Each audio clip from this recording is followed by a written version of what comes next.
Welcome back to Hardware Unboxed. Okay, so I'll admit that recently, as in the last 2 years or so, there's been plenty of negative content on the Hardware Unboxed channel surrounding new PC gaming tech. And the reason for this is simple, really. We do it for the clicks. I'm just joking. The real reasons, it is actually simple. Most new PC hardware released over the last few years, it's kind of sucked. And that has certainly been true for this latest generation of GPUs. Thing is though, despite how grim this latest generation of GPUs are, it's not actually a terrible time to build a brand new gaming PC from the ground up. In fact, it's probably the best time we've seen in the last 3 years or so, and that is despite fears of global recession, inflation, and all that other scary financial stuff. So, rather than focus on how trash the RTX 4060 Ti is, or the 4070 Ti, or the 4080, or the 7900 XTX, or the, this is meant to be a positive content piece. So rather than focus on all of that, this is going to be a relaxing, feel-good, uplifting, positive content piece about why you should build a new gaming PC right now if you're in need of such a thing. To be clear, it might not be the best of times if you've been waiting to upgrade a GPU over the last 2 to 3 years. But for those of you in need of a brand new gaming PC, things aren't that bad. So let me explain, but before I do, today's sponsor spot is brought to you by Thermaltake and the new CTE C750, the first release for their new centralized thermal efficiency form factor series. The CTE form factor is designed to maximize thermal performance of critical components by using a 90-degree rotated motherboard tray. And this unique orientation results in the CPU and graphics card being moved closer to the front and rear of the case, improving thermal dissipation and overall system cooling. Additionally, it supports up to 420mm AIO radiators and up to 14 fans for extreme airflow. It's also available in either a tempered glass or air version with either black or snow color variants. So for more information, please check the link in the video description. Okay, so while the graphics card might be the core component of any gaming system, there are still decent options available right now at reasonable prices, depending on what you're after. I mean, this is an RTX 4090. I don't know why I grabbed this because it's the heaviest thing that I possibly could have picked up. This not so reasonable, $1,600. I'm just going to put that down there. We'll move on. But yeah, for those of you building a new gaming PC from the ground up, either because you don't have a gaming PC to begin with, or maybe you've been making do with some sort of ancient technology, whatever the case may be, there are many more parts you will need to acquire beyond just the graphics card. And right now, they are all surprisingly affordable. If we look at pricing trends for DDR5 6000 CL30 memory over the last 10 months, we see that pricing has slipped by almost 60%, dropping from $280 US for a 32GB kit back in October of last year to just $116 today. And this is a common trend seen when looking at DDR5 pricing.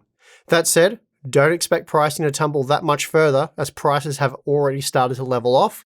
And although pricing might slip a little bit further between now and the end of the year, I wouldn't expect much more downwards movement, as DRAM manufacturers have already made production cuts to ease inventory and stabilize pricing. Now, while I'd strongly recommend building a DDR5 capable gaming PC if you're starting from scratch, for those of you on a super tight budget, DDR4 can still make sense, as 32GB DDR4 3600 CL18 kits have dipped below $60 US now, though be aware that 32GB DDR5 5600 kits can be had for less than $80 US. So again, I would strongly advise you consider a DDR5 enabled platform. But the point to all this being that DRAM prices are now very low, and it's possible to purchase a high quality DDR5 32GB kit for a little over $100 US, which is excellent value. Another component that's been in pricing decline over the past year or so is SSDs. And again, oversupply and low demand has been an issue for NAND flash and is predicted to continue at least for the remainder of the year. So prices are likely to slip a little bit further here, though nothing too crazy, especially if you're buying at the lower end of the market. And I'll be honest, we're not storage experts here at Hardware Unboxed, and I don't really watch the SSD market, so making a recommendation here isn't something that we often do. That said, if you're only in need of a 1TB SSD and you're on a budget, it looks like you won't need to spend more than about $40 US. There's a number of options available here, and one that we're personally familiar with is the MSI Spatium M371, which can be purchased for just $35 in a 1TB capacity, or $75 if you want the 2TB model. There is very limited historical data though on the M371, so a better example might be Crucial's P3 1TB, which currently costs just $40 US or $87 if you want the 2TB version. The 1TB model though, that has more than halved in price over the past 10 months, so a similar decline to what we see with DDR5 pricing. And even if we look at high-end models such as the Samsung 980 Pro 2TB, we see that over the past 12 months, pricing has dropped from $250 US for that particular model to just $100 US today. So SSD prices have more than halved across the board. Okay, so we've marked off DRAM and SSDs, but what about CPUs? Well, when it comes to CPUs, gamers are spoilt for choice right now with multiple good options at almost every price point. And we covered all of the options in a recent Best of CPUs video. So if you're after buying advice, I recommend checking that video out, as it is significantly more detailed than this video when it comes to CPU buying advice. Now, CPU pricing over the past few years has been very competitive, so we haven't seen the same consistent price drops here like what we see with DRAM and NAND products. That said though, there have been some price drops. For example, the Ryzen 9 7950X 3D, which started life at an MSRP of $700 US, that's recently dropped to $560, while Intel's Core i9 13900K, that started life at $660 US back in October of last year, and has since slipped as low as $550 US. That's a 17% saving right there. Other examples would include the 5800X 3D, which has also dropped from $450, so that's the launch price, to as low as $320 US, and that's its current price right now, at least at some retailers. So that's an exceptional deal for those already on the AM4 platform, but for new system builders, we do recommend avoiding it in favor of the Ryzen 7 7700, which can be had for just $330 US and offers a similar level of gaming performance with stronger productivity, and best of all, it is supported by the newer AM5 platform. Now, for budget shoppers looking at building a new PC that has plenty of power and will go the distance, the $220 Ryzen 5 7600 is really as good as it gets right now, at least for gaming, and platform support easily outclasses the Core i5 13500, which currently costs $250 US, but that is still a great CPU in its own right. Then tying it all together is improved motherboard pricing. Now, admittedly, pricing here, it's not quite as impressive as what we've seen from the other product categories. And when it comes to motherboards, right now I'd say I'm most up to speed with the AMD B650 range, as I just finished a 35 board buying guide.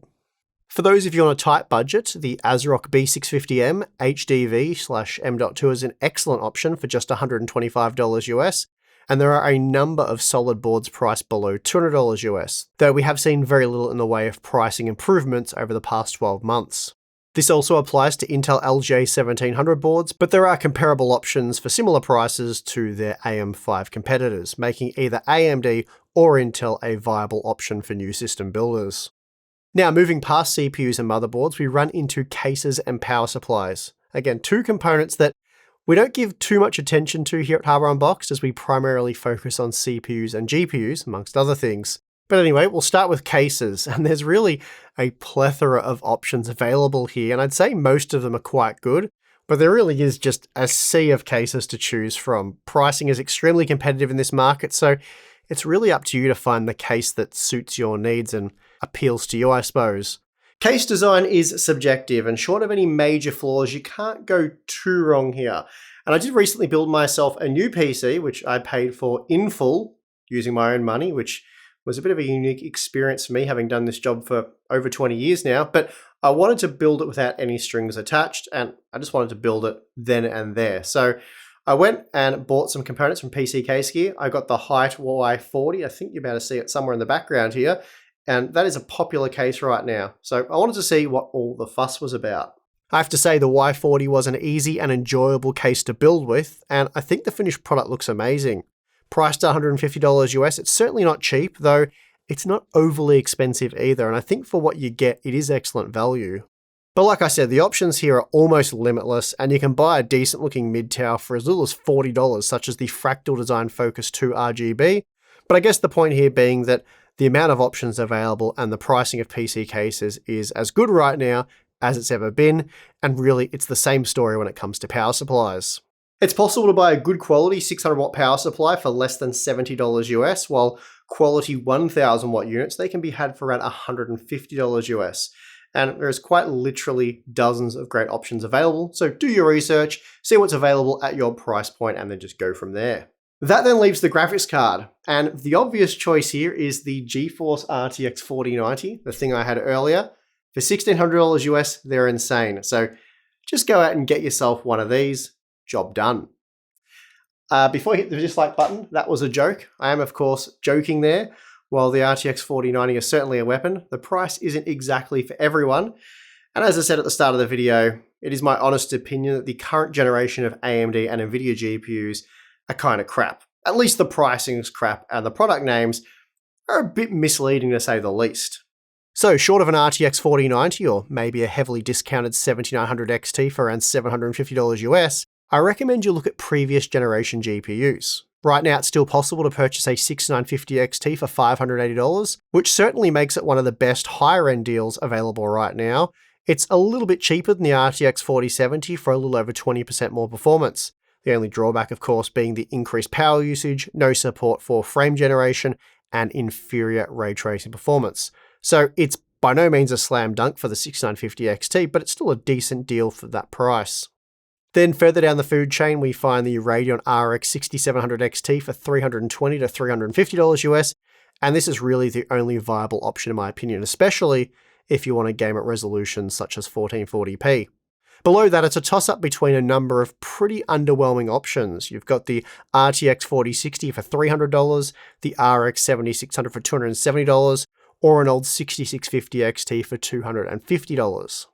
For those of you building a brand new gaming PC, any of them will work. They're not exactly amazing value, but they do work, and you can enjoy PC gaming, so I guess that's what counts.